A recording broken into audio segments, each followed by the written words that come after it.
Hey everybody, Jam Creates here. How's everybody doing today? I'm just going to do a little quick video here. And from that sound that you can hear, no, there is not a bomb somewhere near me. I am, of course, in the car, and that is my turn signal. Some of you probably wish it was a bomb, because then it means you wouldn't have to hear the ticking anymore. So I was thinking, and I've heard a lot of people argue back and forth online. I know, shocking, people arguing online. That never happens. But no, I've heard a lot of people arguing about comic books, and specifically, you seem to see a lot of people on, every side of this great comic book debate that we've been going through for the last year and a half, 2 years, whatever it is at this point. Who are comic books for? And it's funny because you see a lot of argument about this, and it's generally speaking, it's whenever it's convenient, people will try to make it who they want it to be for. So, for example, if you talk trash about, let's say, I don't know, if you talk trash, let's put it this way, if you talk trash about Ms. Marvel, let's say, right, which a lot of people do, because it's not, and listen, I'm going to reserve judgment. I've never read it. It doesn't interest me, so I don't read it. So that's fine. Whatever it is, it is. But a lot of people have said harsh things about it. They've said it's a bad book. The things I've seen, some of the reviews and stuff I've seen online, it doesn't look particularly good, and I already wasn't interested in it to begin with, so I'm certainly not going to waste my money on it. But that's neither here nor there. But what happens is, you always see when someone trashes Ms. Marvel, the thing that always will come up is someone will say, well, it's not meant for you. That comic books are for kids. Why are you getting all bent out of shape about comic books? They're supposed to be for kids. But then, when they do something ridiculous, like show Batman's ding-a-ling in an issue of a comic book, suddenly they're like, well, no, comic books are supposed to be mature. They're for adults. These are not meant for kids. And the problem I have is, first of all, let's define what we're talking about. If you're talking about weird indie comics that are like underground and they're probably not going to sell very many copies, maybe they're only going to sell, 1,000 copies because they're super weird and super niche, and they're supposed to be filling this weird little void that every industry has, these weird little voids that you fill with crazy stuff and whatever. So if they're ultra violent, or if they're, basically pornography or whatever it is, I don't care. They have a right to exist, and that's fine. I don't have an issue with that. But the problem is, everybody tries to lump comic books as one whole. Now, I think what people are generally talking about, when you see someone, whether it's a creator or a fan or whomever, talking online and saying, I don't understand, who is this comic book supposed to be for? Or they're talking about, why are you doing this? I thought these are supposed to, this is a wonderful thing to show kids. Most of the time, they're talking about superhero comics. And here's where I think people tend to be dishonest, or at the very least, try to pretend like they don't know. Superhero comic books have always been, in the past, meant for everyone. They are meant to be all ages books. They're meant to be read by everyone. When people, let's take really well-respected runs, for example, you want to talk about Chris Claremont on the X-Men, right? Everyone respects what he did with the X-Men, and everyone will tell you how they're some of the best comic books. And the thing is, they weren't meant for little kids. They weren't written down to an audience, but they could be read by a young audience, and some of the stuff might go over their head, and some of the words might be a little difficult for them to understand. But you know what? So then they learn what the word means. Maybe they use context clues to figure out what a word means, or they go look it up in a dictionary. Heaven forbid someone learn something, and maybe actually have to work for it a little bit and use their brain. That's what I did. When I would read comic books as a kid, some of the stuff went over my head. Some of the stuff was, some of the words were words that I didn't understand because I was a little kid reading comic books. I was 8 years old, 10 years old, reading comic books, and yeah, sometimes some of the words would go over my head, but you know what? I figured them out either through context clues or through actually just straight up looking up the word, or asking one of my parents what a word meant, although generally I didn't do that because I've always been the kind of person who doesn't usually ask for help. I just tend to try to figure things out on my own, which can actually be to my detriment sometimes, but that's a whole nother thing. But my point being, there was nothing in those books that was just horribly inappropriate. There was no weird sexual fetishes being explored in those books. There was no graphic, over-the-top, disgusting violence or anything like that. Was there violence? Sure there was. They're superheroes. They beat each other up. That's what they do. That's kind of why kids like it. That's why boys like to read comic books, because boys like to see people beat each other up. That's why boys like wrestling. That's why little boys love wrestling so much, because they like to watch people beat each other up. That's why I liked kung fu movies as a kid. That's why I liked action movies as a kid. That's why my dad did not feel bad taking me to go see RoboCop 2 in the theater, even though it was rated R, even though I was a kid, because he knew I could handle it, because I understood it, because I could understand it. And this is where I feel like the problem is. I think a lot of these modern writers are, quite frankly, to be as blunt as possible, I just don't think they're good writers. And I think that's part of the problem. I think they write down to their audience. And I think this kind of dovetails into a little bit of what I was talking about the other day, when I was talking about shows that were considered kid-friendly when I was a kid that would never be considered kid-friendly now. Kids were given more credit. I feel like people gave kids more credit. They allowed kids to see and explore and understand things that might be a little mature, quote-unquote, in terms of a theme. Someone might struggle. A hero might struggle. A hero might have a hard time. A hero might not get along with everyone else. A hero might get his butt kicked and then have to come back from it. These are all things that we saw. A hero might make a bad decision. I know, as shocking as that might seem to the writers of today, heroes sometimes make mistakes. And that's a good thing, because it makes the character relatable. It makes the character more interesting. And this is where I feel like people are I feel like the writers of today, they're either just lazy, or they're incompetent, or they're afraid. I don't know what it is. I don't know. I'm not inside their heads, and I wouldn't claim to be inside their heads to know exactly what's going on. And I'm not going to paint them all with a broad brush and say they're all one thing, they're all something else. But I will say they don't give kids enough credit. Just write a good story. If you just write a good story, kids will enjoy it.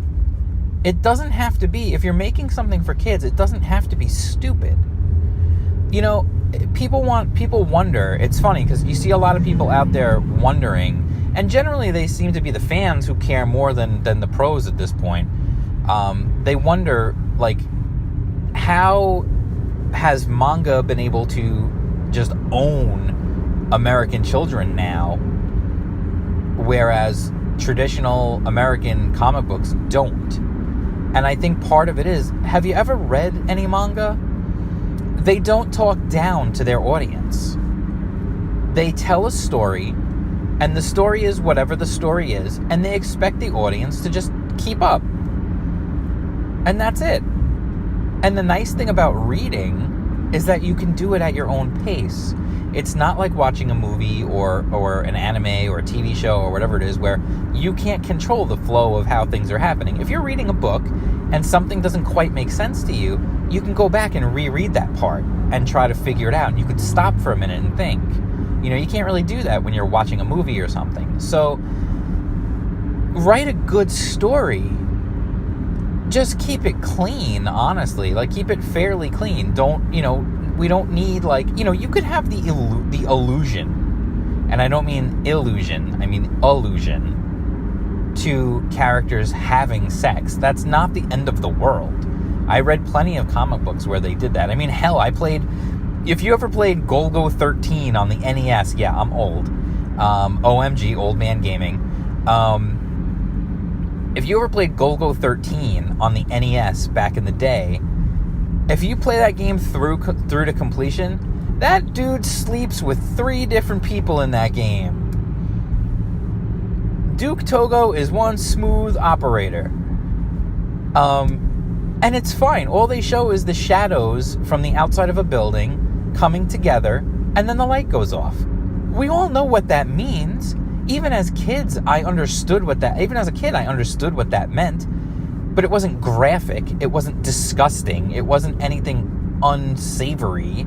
It wasn't, presented in a way that would make people just be like, what is this? My child should not be playing this. It was fine. It was fine. And that's what I'm talking about. Write a good story. If characters are going to get together and they're going to have, and it's part of the story and it makes sense, then do it. Kids will survive. They'll be okay. Now, if you want to draw Batman with his wang hanging out, I have a problem with that. That's stupid. That's damaging to the brand, and you can see DC suddenly scrambled to walk that one back immediately. But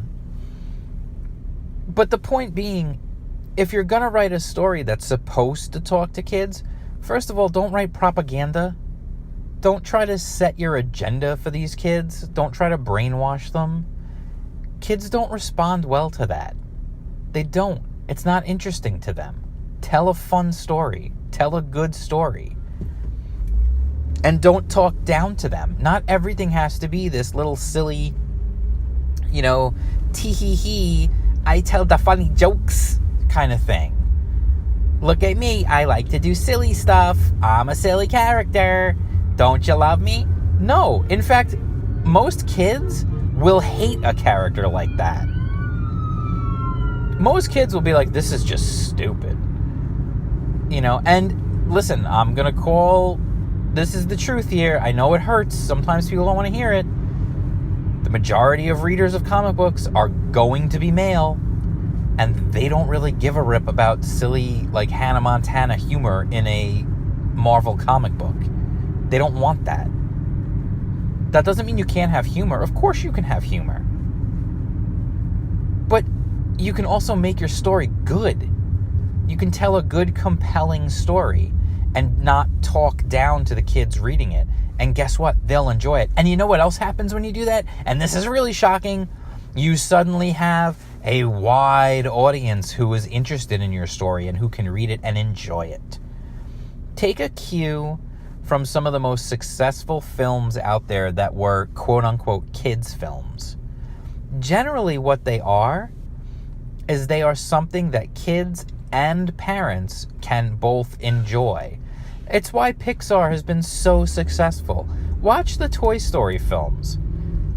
They're kids movies, but there's so much in those movies that adults can enjoy. They don't talk down to the kids who are watching it. They just tell their story. And it is what it is. And if it's appropriate, then it's appropriate. And if it's not, then it wouldn't be.